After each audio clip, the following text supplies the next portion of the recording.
Welcome, everybody. Welcome. Welcome to this surprise live. And sometimes when I feel like I'm in the mood to talk about a topic, it is the best time to get on because it's flowing. There's something on my mind and my heart that I'd like to share. So let's get started to those of you watching or wanting to watch the rewatch. So let's get started, and welcome, Julia. I just wanted to share a couple things that have been on my heart. I had a consultation with a young girl today, and we talked about coaching, counseling, and she started to share her story, and she had a lot of good questions that I wanted to approach and talk about one more time, because it is something that oftentimes people ask.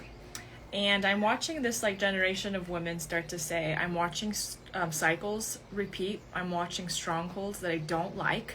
I keep praying about it, but the same things that my parents struggled with, maybe in their parenting, how they raised their kids, how they, the family dynamics, the things I did not like, and the roles I fell into that I didn't like, I am now repeating them, whether I'm married or not, business or no business, it doesn't matter, because we're women at the core.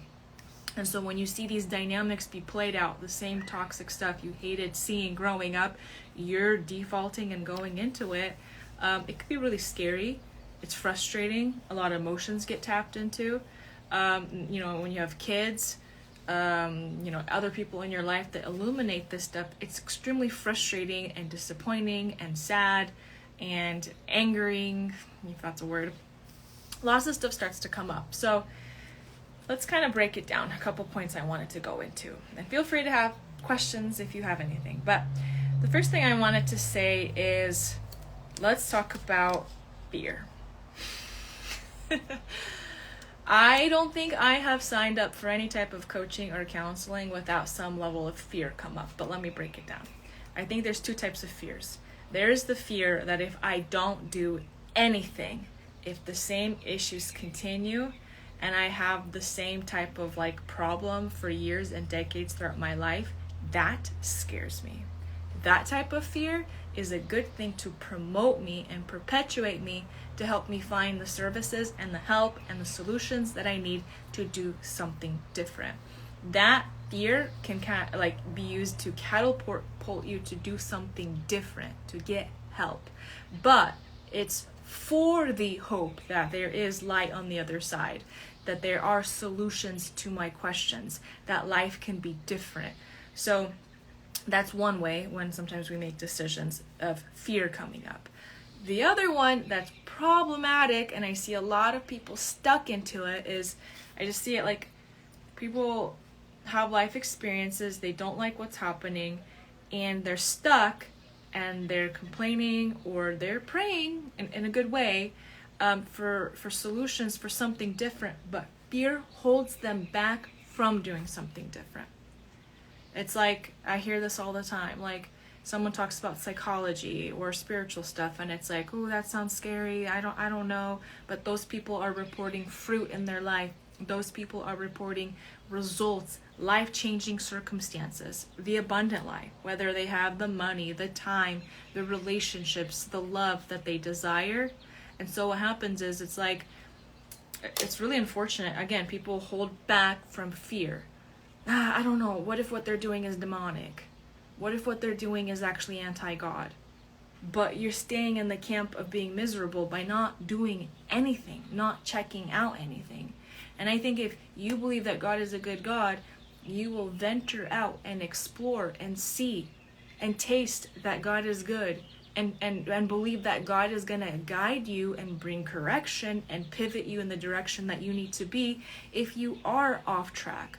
In fact, I started to make a lot of just discoveries in my life in regards to counseling and just life-changing experiences when I stepped out and started to do something different.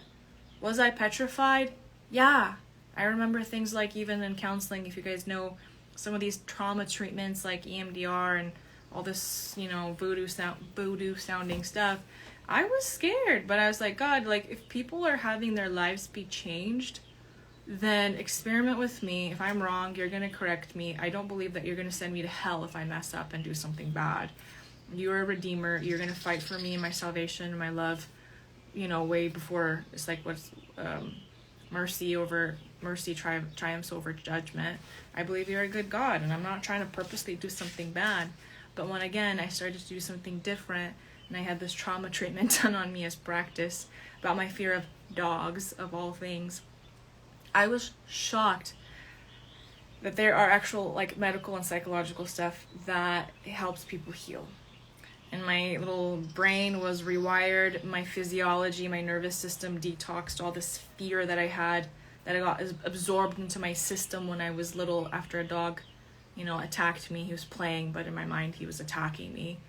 And I could not believe that after decades of being so like deathly petrified of dogs, I wasn't scared of dogs anymore. And not only that, I realized I wasn't scared of a lot of different animals that were like dogs, right?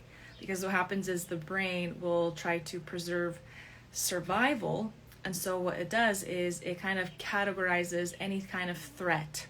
So you're afraid of dogs, you almost died because of a dog. Let's make you scared of a lot of stuff that are similar to dogs. Let's say four-legged animals. It's not meant to like keep you from the abundant life, but survival keeps you so held back where you're barely surviving. At least you're surviving. So anyways, me going through some like the simple treatment with dogs, and of course I was like, wow, if I could get healed from my fear of like dogs, what other things do I need to be healed from? What about relationship wise, right? Relationally, what other confidence things in my life do I want to like go higher and overcome other limitations and fears, right? The same applies to everyone. If fear is holding you back from experiencing the abundant life, then that's your answer right there. You are now encamped in the land of misery, enslaved in Egypt, always wondering what's on the other side and never having the courage to go.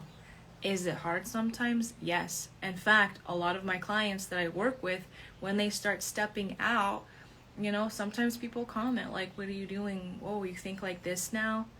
And it's like this interesting relationship where it's like you're gaining the abundant life, but then there are things that it can either hold you back or it could be removed from your life so that you can continue. But you will find your clan. And I want to encourage you ladies, there are more girls asking the same questions than you think. Every consultation I get on, you guys are asking the same thing. I want to believe there's more. I want to believe in healing, but I'm afraid. Or spiritual questions.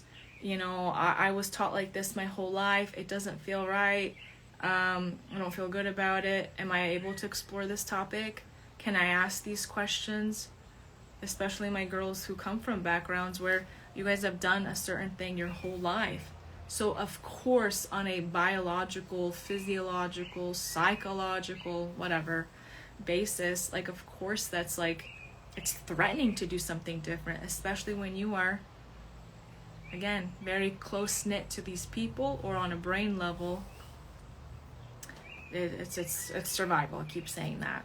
So a couple more things I wanted to say about fear.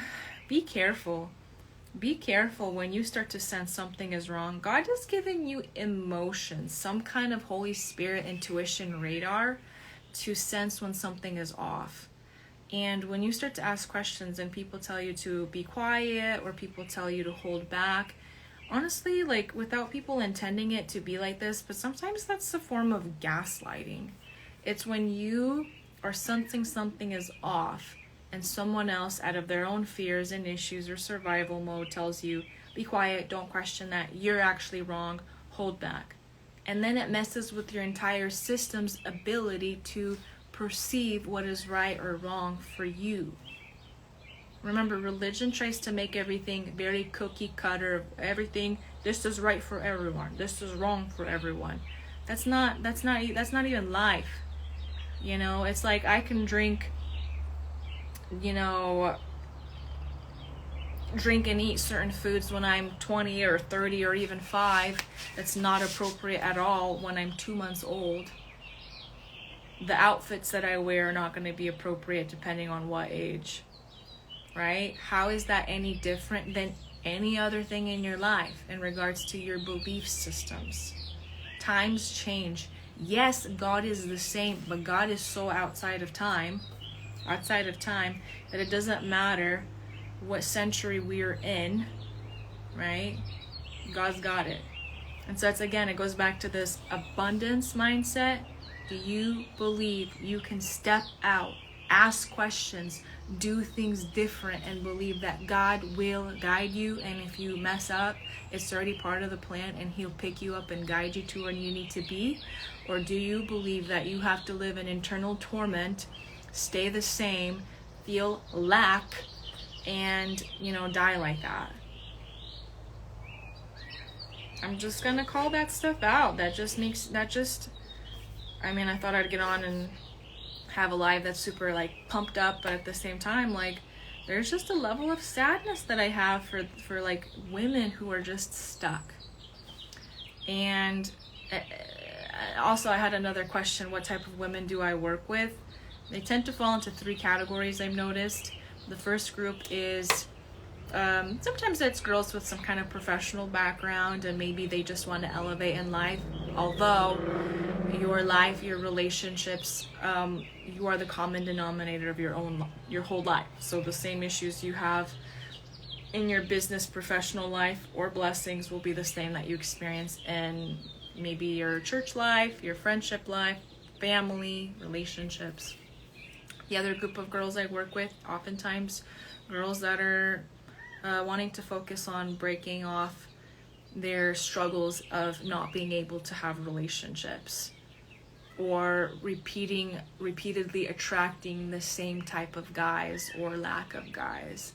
So girls that are, single and want to experience abundance romantically, relationally, but don't know how. And by the way, those girls oftentimes, actually all the time, are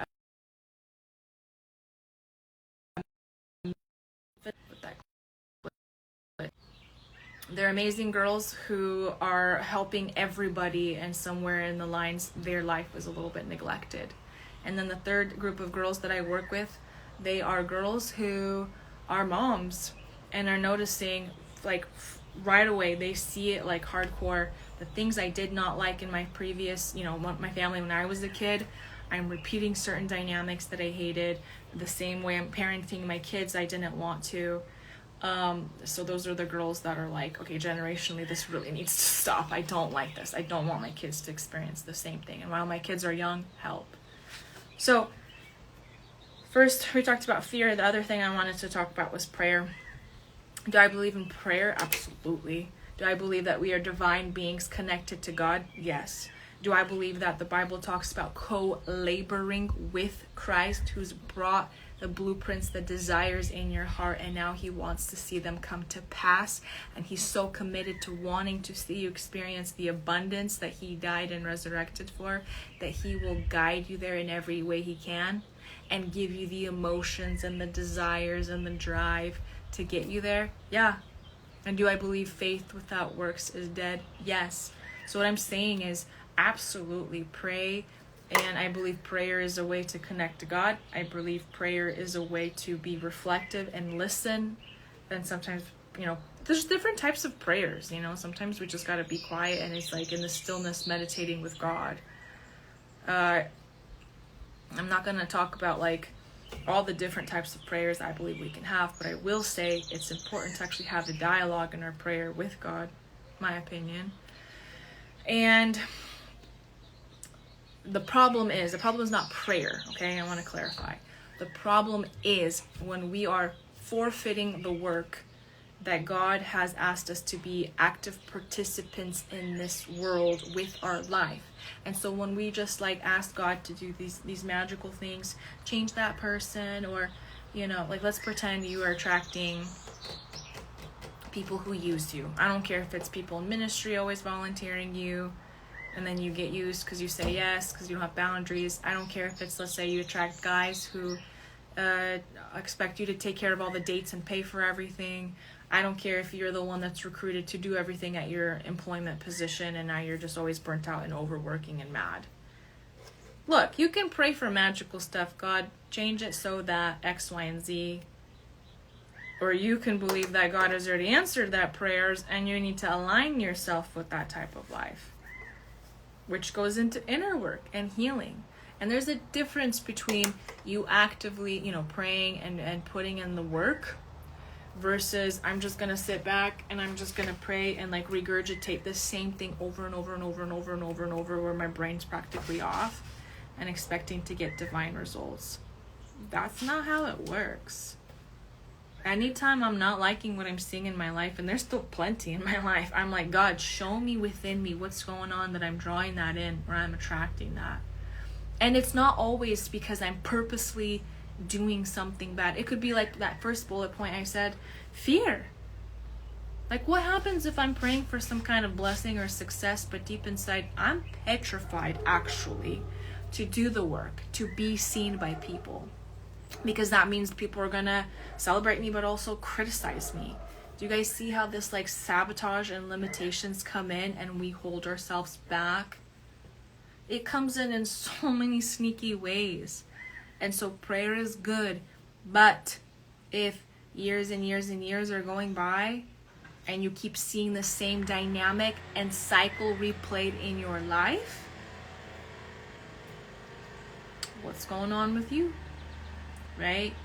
And I think God is amazing. Like, I love God. And I also just really believe in, like, if God is God, divine, and we are considered his sons and daughters, then surely he's given part of his divinity into us. And if God is a creator and the devil only counterfeits, and we're the sons and children, daughters of God, then we have the ability to create.